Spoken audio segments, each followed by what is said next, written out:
What if the person searching hardest for a missing child knows exactly where to find her? Picture this. A 5-year-old girl vanishes without a trace. Within hours, search teams are mobilized. Helicopters circle overhead, and the community rallies together. But there's one person whose response stands out from everyone else's. While parents weep and neighbors whisper prayers, she's practically bouncing with excitement about organizing an all-nighter search party. Have you ever noticed someone who seems just a little too involved in a tragedy? Someone whose emotions don't quite match the gravity of the situation? That gut feeling when something feels off, even though you can't put your finger on why. Today we're diving deep into one of the most haunting missing child cases in recent memory, the disappearance of 5-year-old Summer Wells. But we're not just telling you what happened, we're examining the woman who may hold the key to solving this mystery.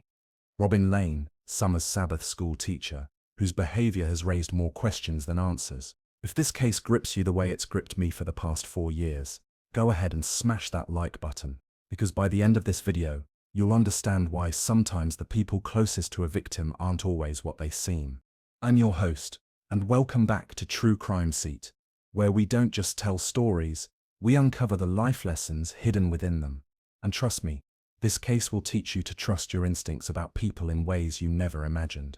But first, let me paint you a picture of rural Tennessee on a summer evening that changed everything.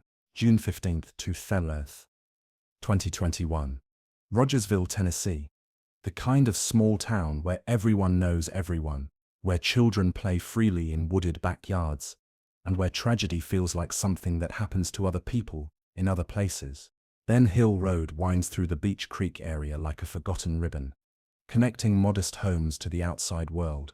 It's here that 5-year-old Summer Moon Utah Wells lived with her parents, Donald Don Wells and Candace Bly, along with her 3 brothers. Summer wasn't just any 5-year-old.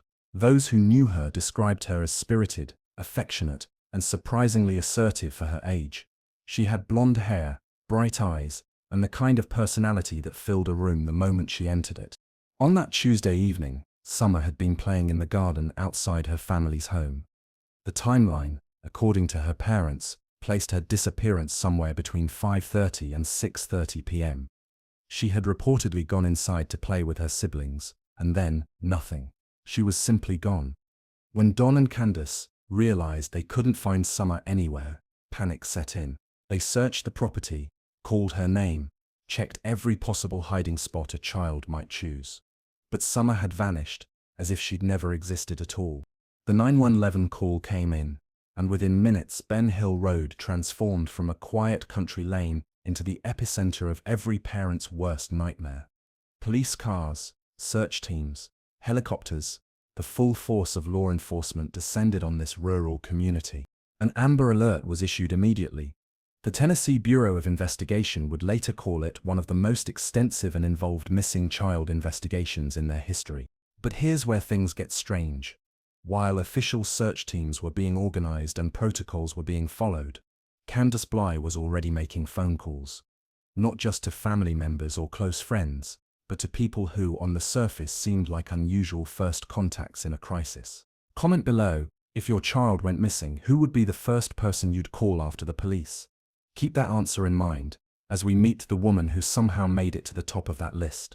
One of those early calls went to Robin Lane, Summer's teacher at the local Seventh-day Adventist church.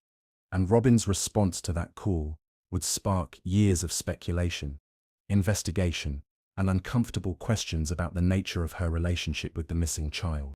To understand why Robin Lane became a focal point of suspicion, you need to understand the relationship she had with Summer Wells. This wasn't your typical teacher-student dynamic. Robin taught Sabbath school at the local Seventh-day Adventist church, where the Wells family attended services. But according to Robin herself, Summer was different from the other children in her class. Summer was, in Robin's words, particularly affectionate and energetic. So much so that Robin found it easier to let Summer sit in her lap during lessons rather than try to make her sit in a chair. Think about that for a moment. A teacher allowing a student to consistently sit in her lap during class. In today's world, where we're increasingly aware of appropriate boundaries between adults and children, This arrangement raises immediate questions. Robin described their relationship with an unusual level of emotional investment.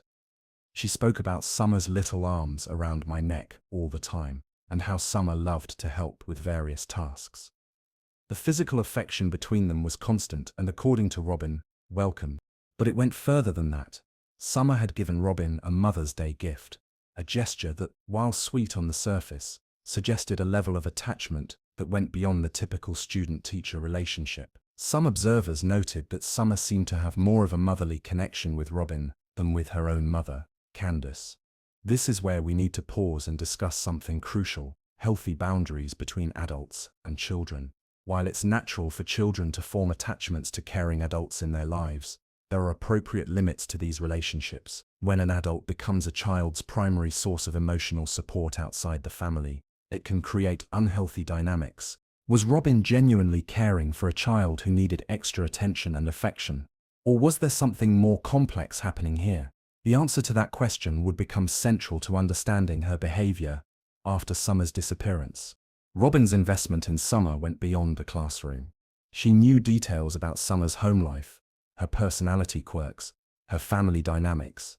She described Summer as someone who would boss you around no problem, a comment that, while possibly meant to highlight Summer's strong personality, struck many as an oddly negative characterization of a missing child. But perhaps most telling was Robin's immediate emotional response to Summer's disappearance.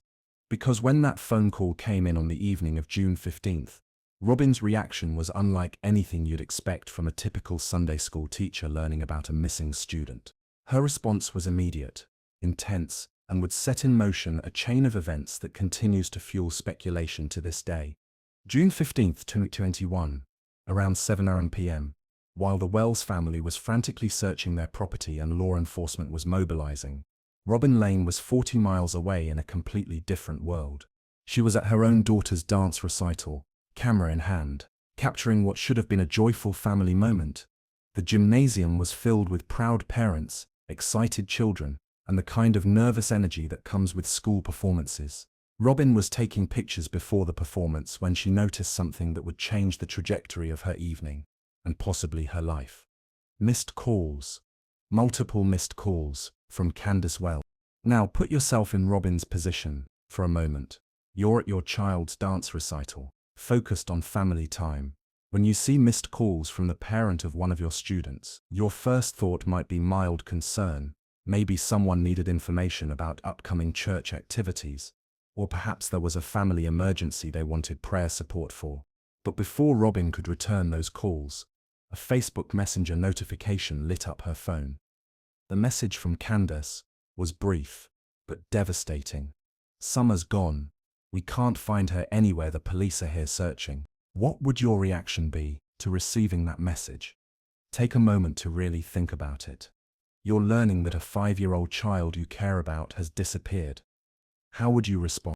Most people would experience shock, disbelief, maybe immediate worry about the child's safety. They might offer to help in whatever way possible, ask what they could do, or express their concern and support for the family. Robin's response was notably different. Her immediate reply was, "I'll be right there." Not, "Oh my God, what happened?"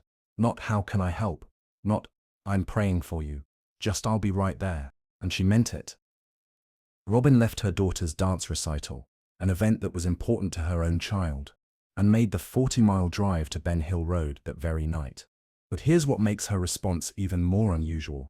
When she arrived at the scene around 9 p.m., Robin's demeanor wasn't one of grief, shock, or even appropriate concern. According to her own later accounts, she was enthusiastic about organizing search efforts. "I was ready," she later recalled. "I was like, let's do this, let's get the flashlights out. Let's get some snacks in our bags. You know, it's going to be an all-nighter." Read that quote again. Let's do this. It's going to be an all-nighter. Does this sound like normal grief to you? Does this sound like someone processing the disappearance of a child they care about? Or does it sound like someone who was unusually prepared for what was supposed to be an unexpected tragedy? When Robin arrived at Ben Hill Road, she discovered that police had blocked the entrance and weren't allowing civilian searchers to participate in the official search efforts. This is standard protocol. Law enforcement needs to control the scene. preserve potential evidence, and manage the search in a systematic way. But Robin didn't just go home. She was eventually granted access to the Wells family home later that night, where she provided what she described as spiritual support, praying with the family and comforting Summers' brothers. The question that haunts investigators and true crime enthusiasts alike is this: what kind of relationship dynamic allows a Sunday school teacher to gain special access to a crime scene when other community members are being turned away? If Robin Lane's behavioral response to Summers' disappearance raised eyebrows, what happened next thrust her directly into the spotlight of suspicion. Within days of Summers' disappearance, investigators were actively seeking information about a red pickup truck that had been seen in the area around the time Summer vanished. Witness reports placed this vehicle near the Wells property during the critical time frame, making it a crucial piece of the puzzle. In missing child cases, vehicle sightings often provide the first concrete leads. A suspicious vehicle in the area at the right time could indicate stranger abduction, could belong to someone who witnessed something important, or could be connected to the perpetrator. The Tennessee Bureau of Investigation put out calls for information about this red truck. They needed to identify the vehicle, locate the driver, and determine what role, if any, it played in Summers' disappearance.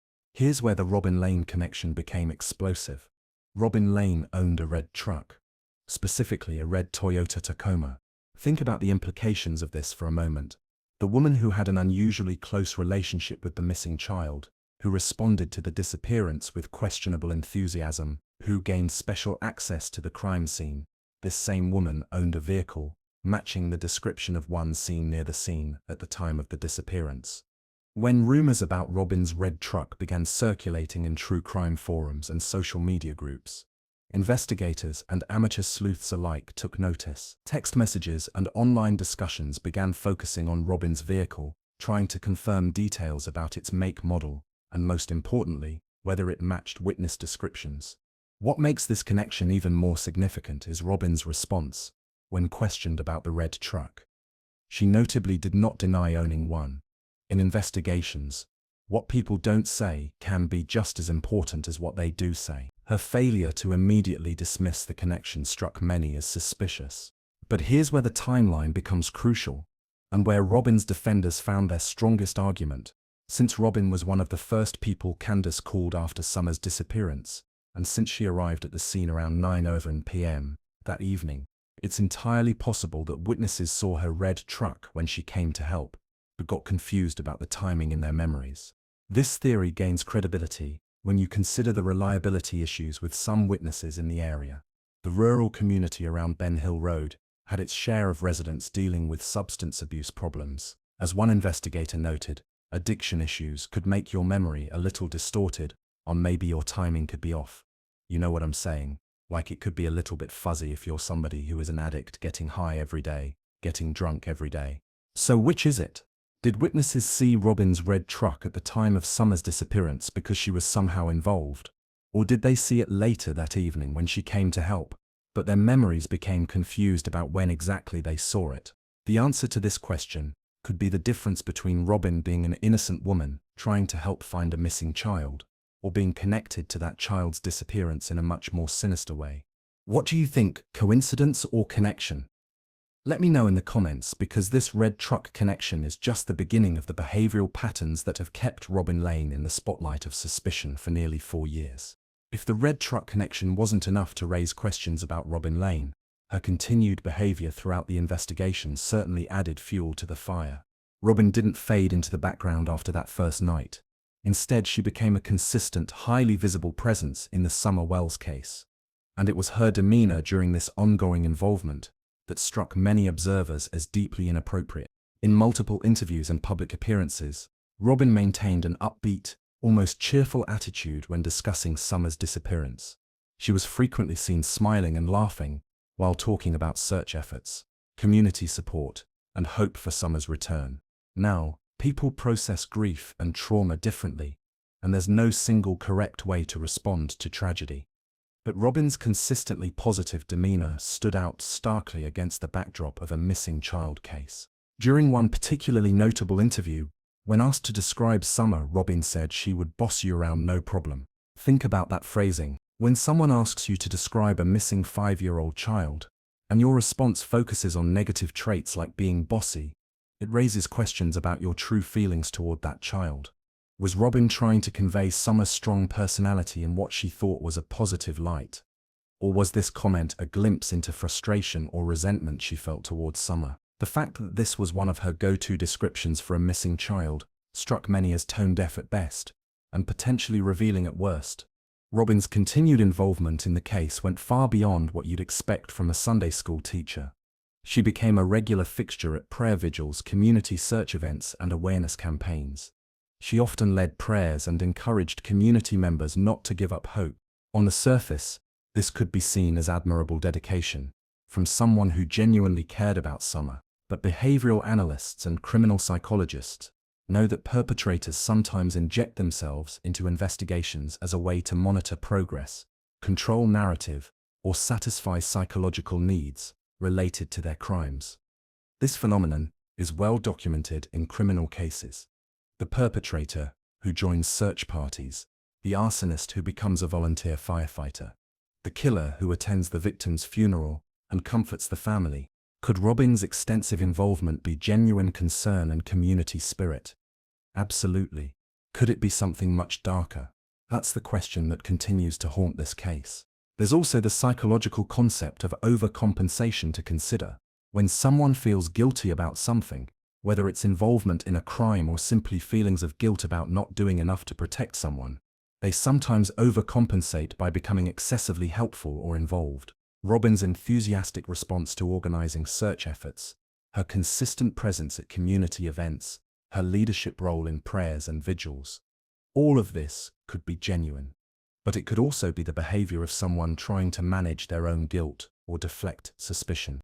Here's a crucial life lesson from this case. Learning to read behavioral cues and trust your instincts about people. Sometimes our gut feelings about someone's behavior are picking up on subtle inconsistencies that our conscious mind hasn't fully processed yet.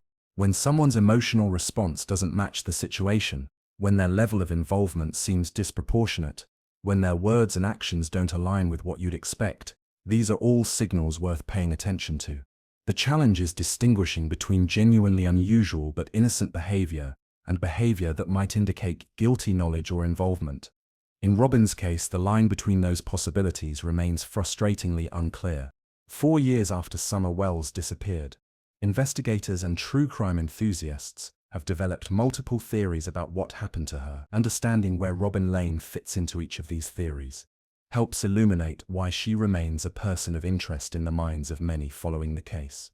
Theory 1: Stranger abduction. This theory suggests that Summer was taken by someone unknown to the family, perhaps someone who had been watching the Wells property, noticed Summer during the family's activities around town, or was an opportunistic predator who happened to be in the area. In this scenario, Robin Lane would be completely innocent, simply a caring teacher who responded appropriately to a tragic situation. Her red truck sighting would be explained by witnesses seeing her arrive to help that evening, and her continued involvement would be genuine community concern.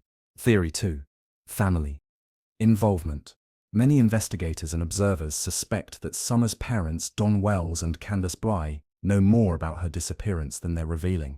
The family had a history of domestic violence, substance abuse, and involvement with child protective services. In fact, they'd received a CPS visit just the day before Summer disappeared. If family members were involved in Summer's disappearance, Robin's role becomes more complex. Was she contacted immediately because the family needed help managing the situation? Did her close relationship with Summer make her a necessary ally in whatever story they were constructing? Theory 3: Accidental death. Cover-up. Some theorists believe Summer may have died accidentally, perhaps drowning in a nearby creek or pond, and that someone in her circle covered it up to avoid consequences. In this scenario, Robin's immediate response and enthusiastic search behavior could indicate she knew Summer wasn't really missing, but was helping to maintain the appearance of a search effort. Theory 4: Community member involvement. Given the rural, close-knit nature of the community, it's possible that someone known to the family was involved in Summer's disappearance.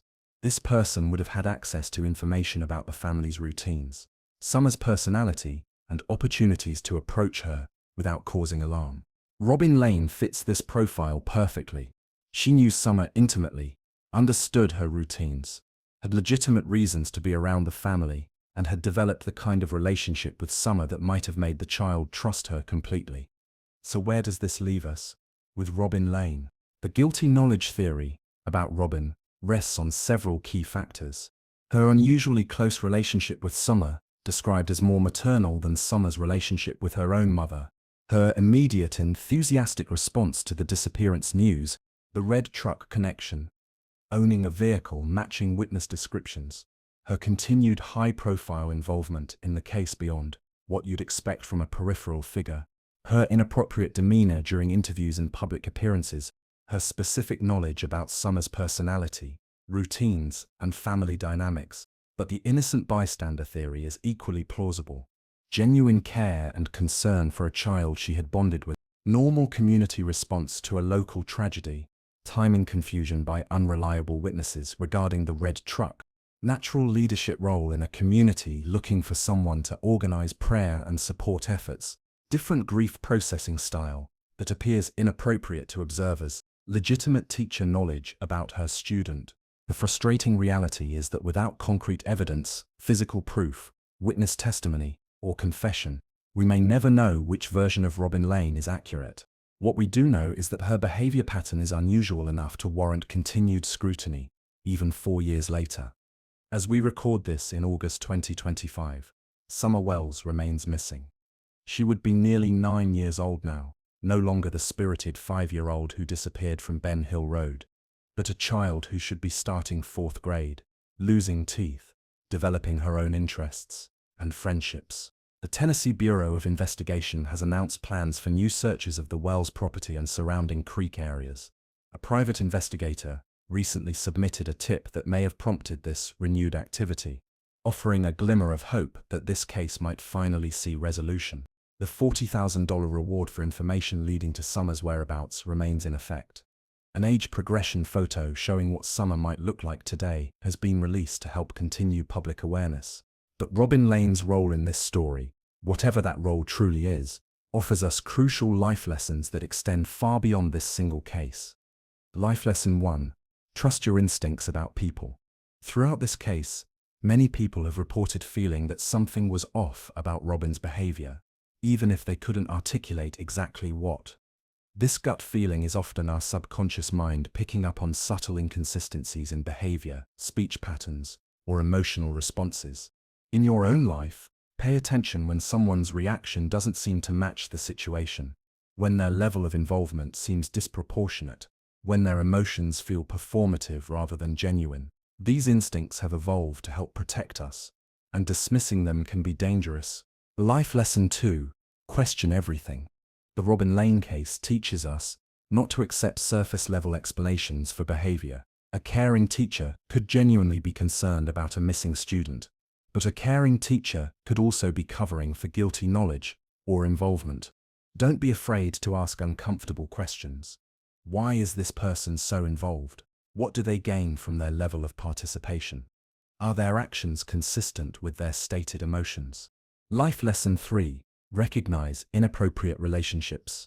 Robin's relationship with Summer, allowing her to sit in her lap consistently, accepting Mother's Day gifts, developing a bond described as more maternal than the child's relationship with her own mother, raises red flags about appropriate boundaries. As parents, community members, and advocates for children, we need to recognize when adult-child relationships cross healthy boundaries. Physical affection, special privileges, excessive emotional investment, or positioning themselves as a child's primary emotional support outside the family are all warning signs. Life lesson 4. Community vigilance matters. The Summer Wells case happened in a small rural community where everyone thought they knew everyone else. But how well do we really know our neighbors, our children's teachers, the people in positions of trust around our families? Community safety requires active vigilance, not passive assumption that people are who they appear to be.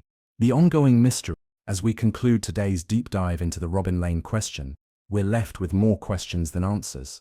Does she know more about Summer Wells's disappearance than she's revealed? Was her behavior the result of genuine concern taken to unusual extremes, or evidence of guilty knowledge? The truth is, we may never know for certain, but this case serves as a powerful reminder that in the world of true crime, the most dangerous people are often those who hide in plain sight, who use positions of trust and community respect to mask their true intentions. Summer Wells deserves justice. Her family deserves answers. And the community that has been forever changed by her disappearance deserves the truth, whatever that truth might be. If you've made it this far, you clearly care about justice and truth as much as I do. Subscribe to True Crime Seat and hit that notification bell, because cases like this remind us why we can't stop searching for answers. Justice delayed isn't justice denied. It's just justice waiting for the right person to speak up. And if anyone watching this has information about Summer Wells, about Robin Lane, or about what really happened on Ben Hill Road that June evening in 2021, please contact the Tennessee Bureau of Investigation. A little girl's life hangs in the balance, and someone, somewhere, knows what happened to her.